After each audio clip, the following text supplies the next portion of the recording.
Hey everybody. So today I thought I would do a new beginner's guide video for Wayward, considering the last one I did is over 2 years old at this point, and a lot of the beginning of the game has changed and the UI is pretty different as well. I think I'll walk through the starter quest, but during my playthrough I'll probably also provide some tips that aren't included as I think of them. So yeah, let's just start a new game here. I'm going to go with hardcore mode, which means death is permanent. But if you're just starting out, you could probably go with casual mode too. It just allows you to respawn and makes the creatures a lot less hostile. And I'm also just gonna go with the defaults here.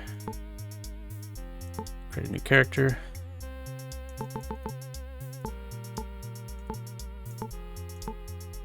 Gil. Let's go with Gil.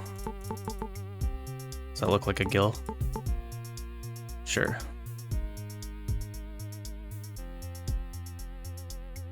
So when you start, you'll see that you are on a beach. You washed up to shore on a deserted island, or possibly deserted island. Up here in the top left, you'll see some stats. Like attack, defense, weight, that kind of thing. Up here at the top, you'll see some shortcuts, like inventory, equipment, crafting, that kind of thing.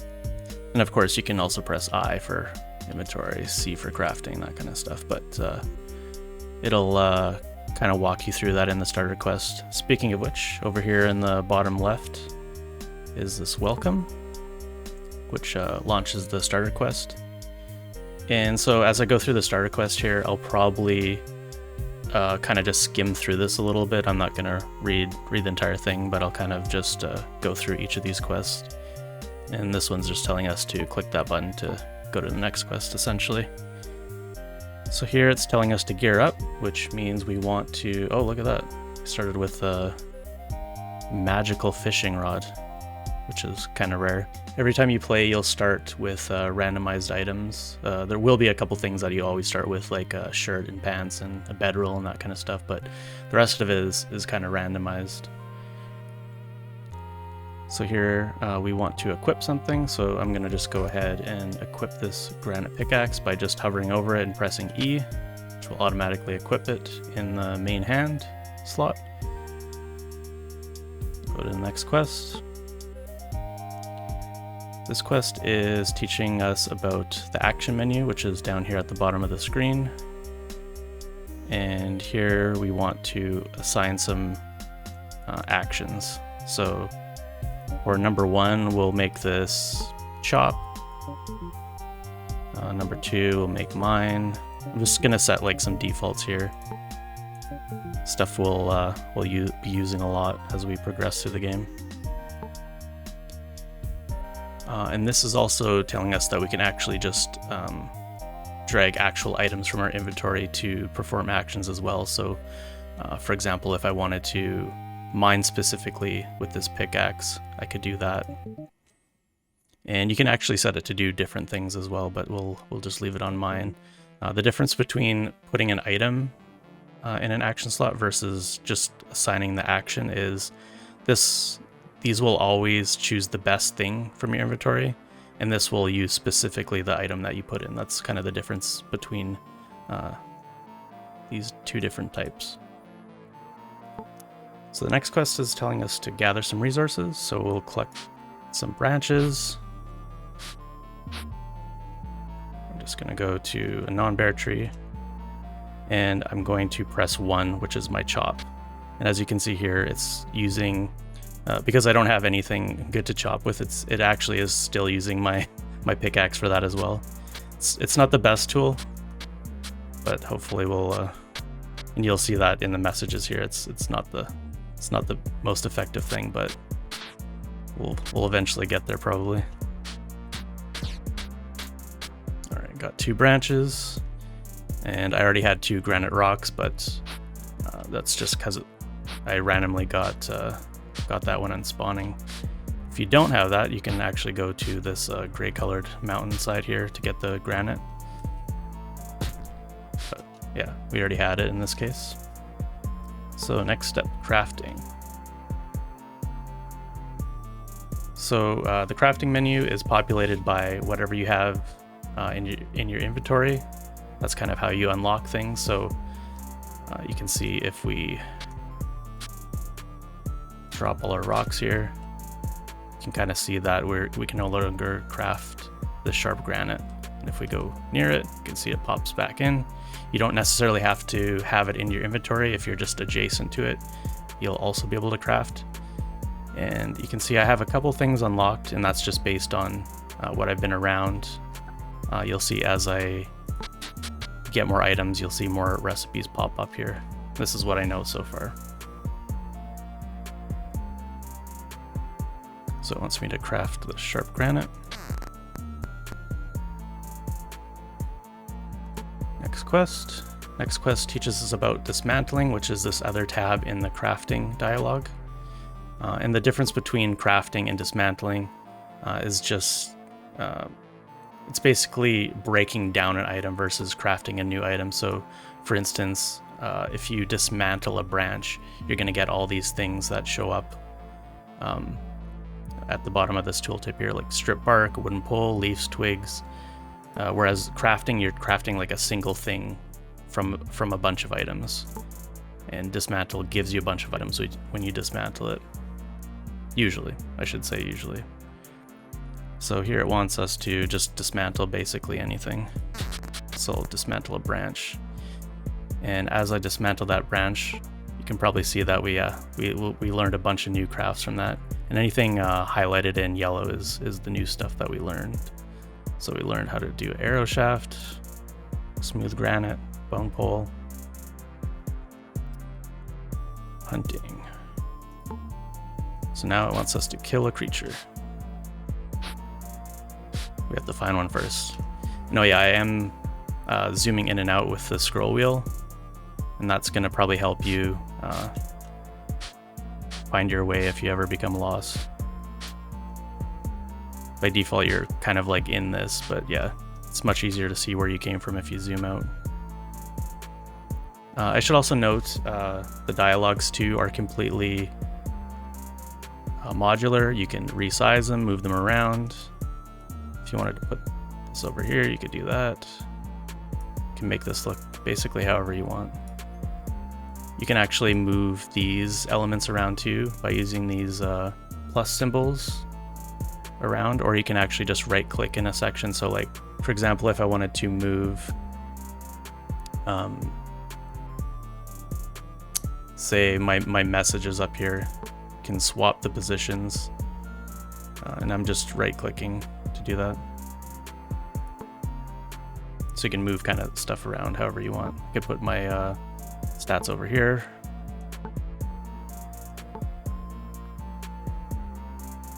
So we'll continue on our quest to kill the creature. Oh, found a rabbit. Sorry, Mr. Rabbit. And to attack, by default, you basically just walk into them, or move into them. And by default, it's going to use whatever's in your main hand. It's going to be using a pickaxe, which is probably not the best for that, but because it's just a rabbit, it doesn't really matter. And so we also assigned Butcher to our action slot here. So it's going to, if I hover over here, it's going to show me that I'm using a sharp granite to do that. I'm just pressing 3. You can actually click on these as well. So I picked up all the rabbit parts, raw meat, offal, bone fragments, and a pelt. So it's telling us to... Oh, it wanted us to craft or get wooden poles. In this case, I already had them, so skip to the next quest. If you don't know how to do the wooden poles, you just dismantle the branches, or logs if you have logs. Actually, you have to go logs to planks and then dismantle the planks. I'll actually just show you what that looks like instead of trying to explain it. So if we get a log here, we can see that we can dismantle the log, and then from there we can also dismantle the planks, which gives us the wooden poles. Yeah, and you can see that our sharp granite is in need of repair. It's saying it's gonna break basically. We don't care in this case. That's just what that noise was that you heard. So it wants us to craft a hand drill. Hand drill is for starting fires. And if we can't find it in here, because this, as you can see, this does get kind of cumbersome, you can also just filter it if you ever need to find something really quick.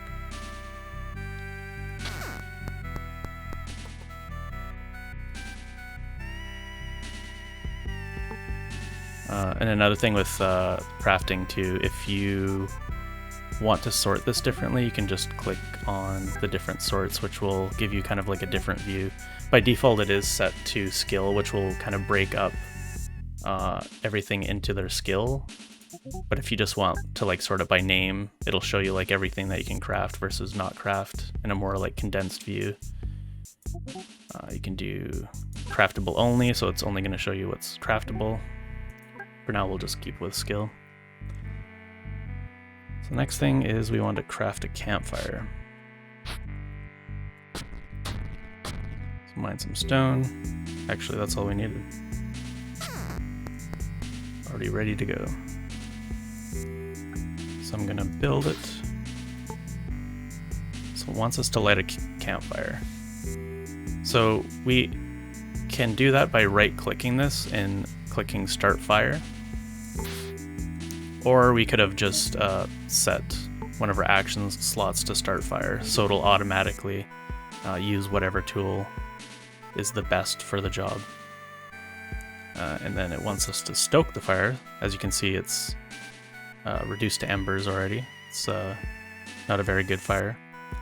So again, you can right-click on anything, any kind of like wooden thing to stoke the fire, but in this case I'm just going to set one of these as stoke fire, so I can just press 6.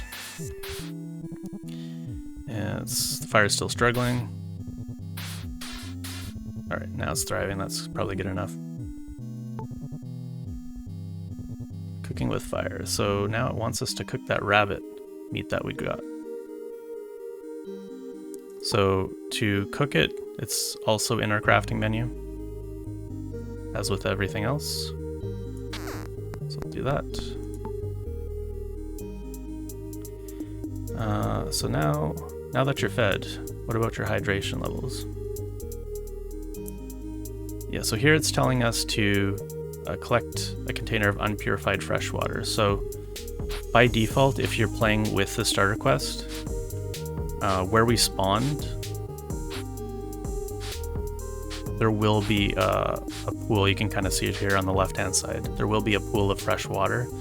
However, we did, on our way over to here, we did find some other fresh water sources like this one and that one over there, and then we actually passed by this this kind of like abandoned garden kind of place that I didn't even mention, but you can see the scarecrow here.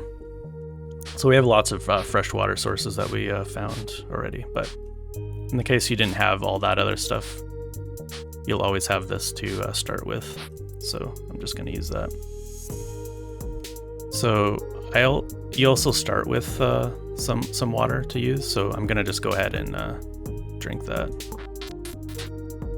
Now I have an empty bottle to use.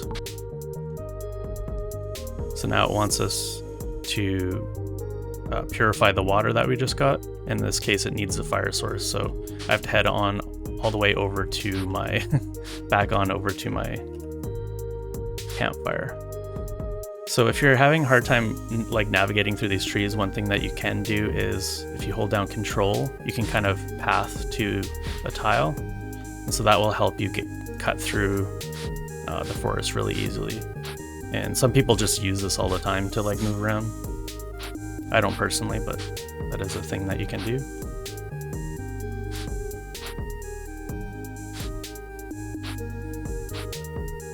I should also mention too that I am using a bigger interface scale when I'm doing this video here. You can kind of see that this stuff is fairly big on the screen, but depending on your resolution, you can go ahead and set that however you want. So I'm at 1.5 right now, but by default it is at 1, and you can kind of see that kind of gives us a lot more room to work with in terms of hiding some of this interface. The reason I do that is just easier to see on video, so I'll put that back how it was. Just kind of wanted to mention that because yeah, it seems like there's a lot of stuff on the screen. Okay. All right, good enough, I guess. Okay, so yeah, let's craft that container of water. And again, it's everything's done through the crafting menu, so I'm gonna craft that. So here it wants us to tame a creature. And there's a couple different ways to tame creatures. You can go ahead and just right click next to the creature and tame it in the list there. You can set it to your action slot, or you can offer it something. So I don't think, and this is a cave entrance, by the way, which I wouldn't recommend going down into quite yet, unless you want to test out what dying is like in the game. But yeah, we'll have to find a creature here. I don't think I saw anything else when I was walking around, so we kind of want to explore maybe a little bit here. Oh, there's a giant spider, which is a hostile creature. I don't think I actually have anything to offer him that would allow me to tame him easier, so I'm gonna attempt to just tame him using the action, which may or may not work. Fail to tame, just because I am at a very low taming skill.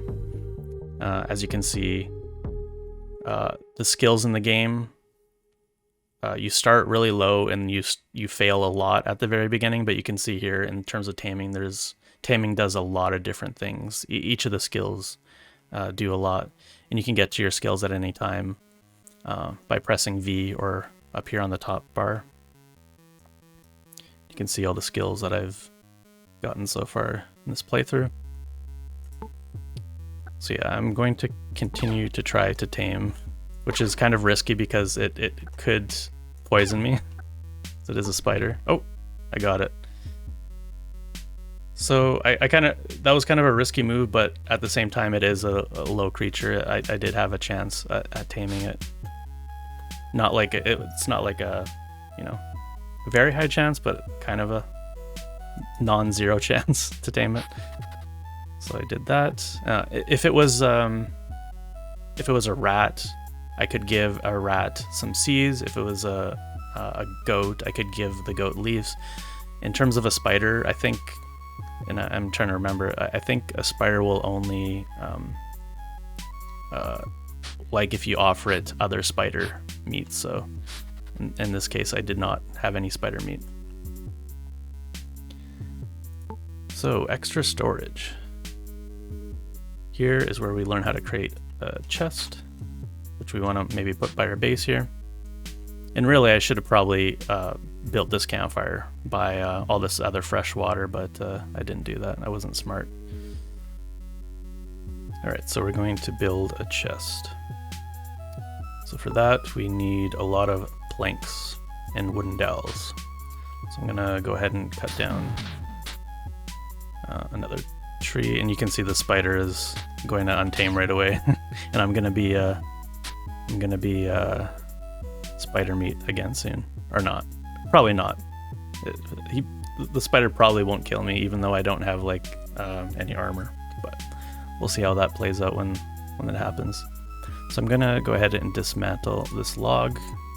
Oh, it's saying that I need a sharpened item, so I'm first going to craft a sharpened sharp granite, which I can't do because I don't have any rocks left, so I'm gonna go mine some rocks. There we go. And I am actually going to change the view here of my crafting dialogue, just because it's a little bit easier for me to see what I can and can't craft. So yes, now I can dismantle that log, and we got a bunch of wooden planks. I'm not sure if that's enough, actually. But we'll also dismantle some of those, and then dismantle wooden poles to get the dowels. Now we got the wooden dowels. And we can kind of see, there we go, I unlocked this one. And to unlock recipes, I kind of went over this at the very beginning, but you don't need 100% of the ingredients to unlock it. You just need one of each. So the way that I unlocked it is I had a single plank and a single wooden dowel, and then I unlocked the recipe. So it's saying I need 6 wooden planks. So I'm gonna go grab another log here. Dismantle that. And I still don't have enough, so I'm gonna grab another one. There we go. So the reason why you'd want to, am I gonna fail this craft? So you can kind of see that I am failing. It's basically, again, like I mentioned before, it's a skill-based thing. So the more skill you have in woodworking, which I'm raising by crafting this, the higher the chances that I'll be able to craft it. And I eventually did craft it. It's not the best durability, but for a chest that we leave on the ground, it's not that big of a deal. So I'm gonna head and build that. So now I have wooden chests that I can put stuff into, because eventually, you know, this will get pretty crowded here. So I'll just put a bunch of stuff. And right now I'm just quick moving, which I'm just pressing shift and then click, and that's allowing me to transfer it. You can also do things like move all. You can move all leaves over, for example, and there is shortcuts to do that automatically as well without right clicking into the item menu. Dripstones. So this is going to teach us how, in the case that we run out of fresh water, because it is a limited resource, even though I do actually see down here there is even more fresh water for us to use if we need to. This quest is just gonna tell us, because there is situations where you don't have any fresh water, especially if you're playing on a different biome where there is no fresh water. So we'll need to figure out how to desalinate seawater. So yeah, actually, let me go grab some granite. String, craft some string. Yeah, actually we need I needed all that tree bark that I left in that chest. Actually, I'll just make some new stuff. Dismantle that. And if I dismantle tree bark, I get the strip bark, which I can use to craft the string that it wants me to get. And then it also wants me to get poles. And to get poles, I can just dismantle some of those. And now I should be able to craft the dripstone. Come on. There we go. So yeah, I'm gonna go build it next to the sea here.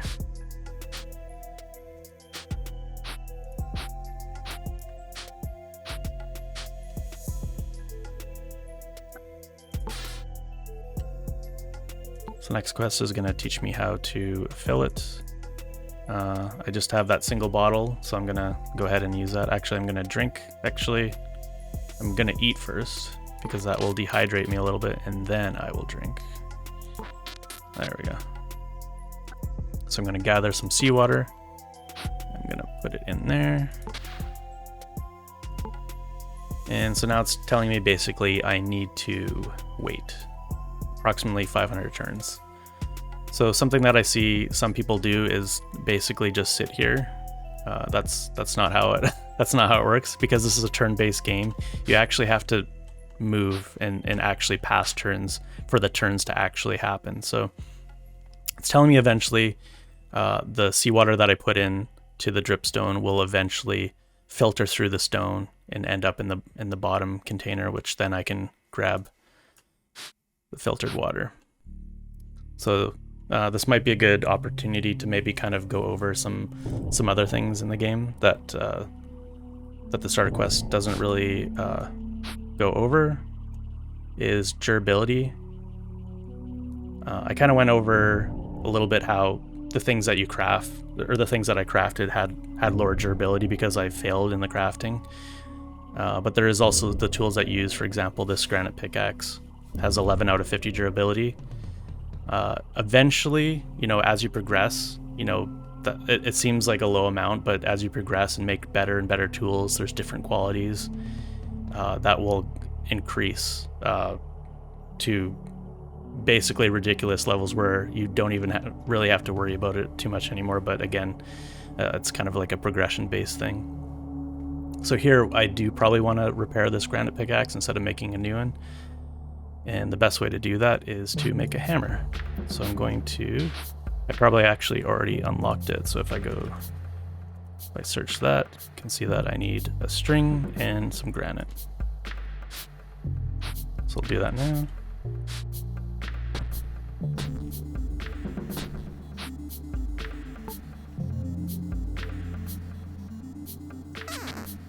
Dismantle some of that, grab the string.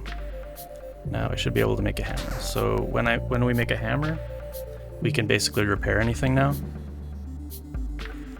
And if I right click on this granite pickaxe, you can see that I now have the ability to repair it. And it might take a couple tries, because again, it's showing that I'm using tinkering skill by doing that. The more you level that up, the better it'll be. So you can kind of see the max durability lowered a little bit, and that will happen continuously, but there is kind of ways around that as well. You can actually re-increase the max durability through some in-game stuff. That's kind of like more advanced, so I probably won't be able to show that off quite yet, but it is possible.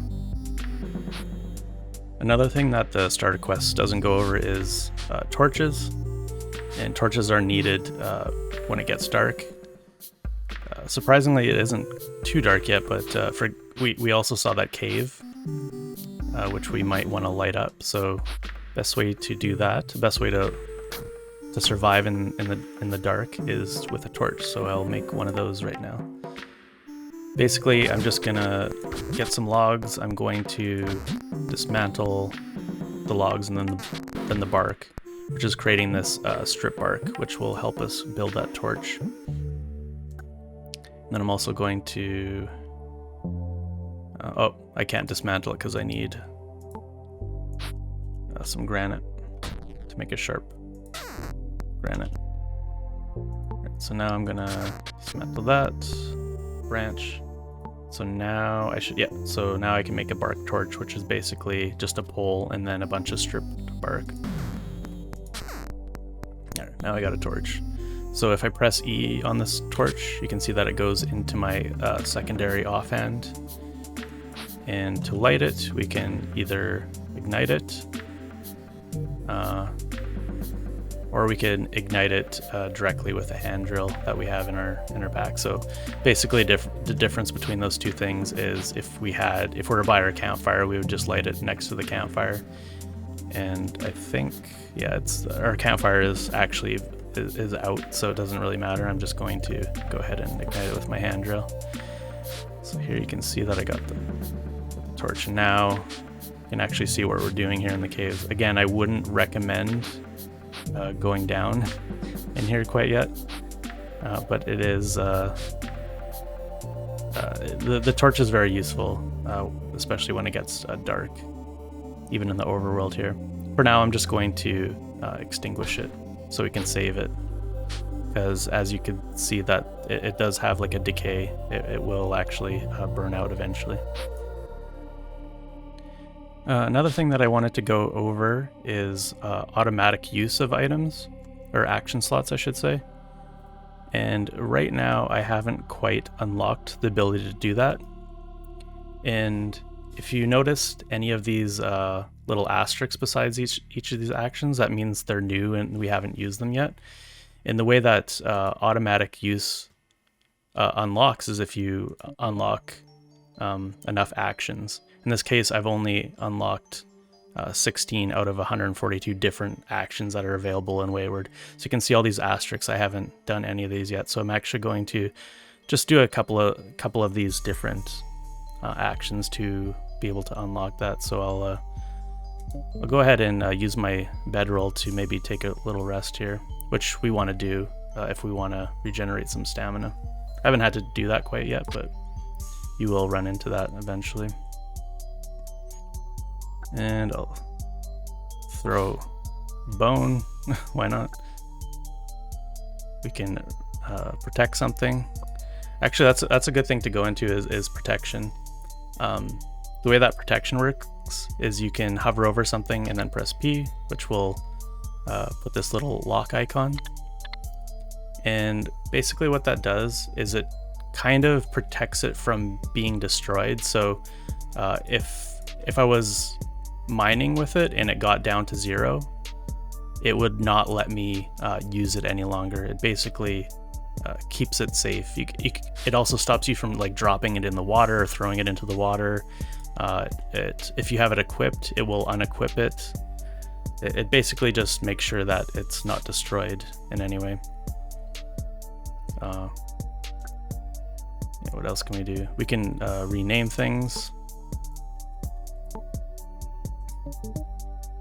Okay, we need to do one more thing. Let's set what should we do here? Harvest. Yeah, let's harvest. So we have to find something that's harvestable. We have to find like a ripening tree, essentially. Oh, I found an apple tree. It's not ripe though. It's still in the flowering stage.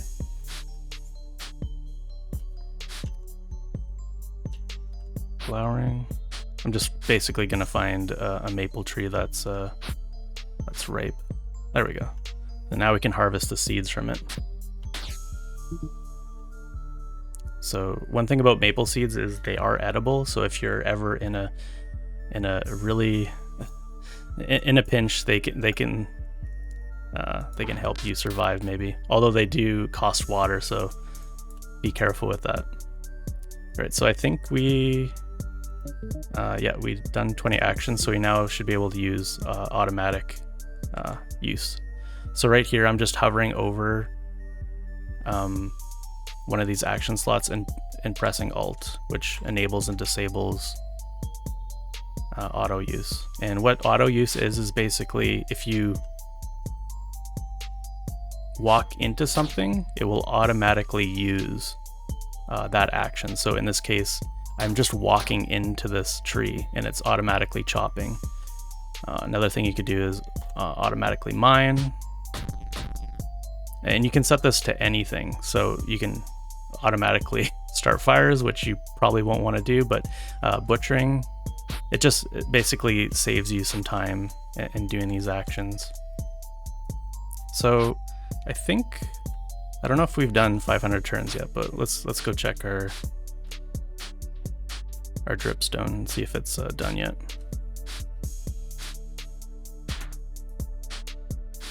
Yeah, as you can see, it's getting a little bit darker now. So that torch will come in handy. Okay, it looks like it is ready to go. So I'm going to go ahead and gather that liquid. And that basically ends the starter quest. And that probably ends the video. Here, I'll drink it. As always, let me know if you have any questions, but I think that covers it for now. Bye-bye.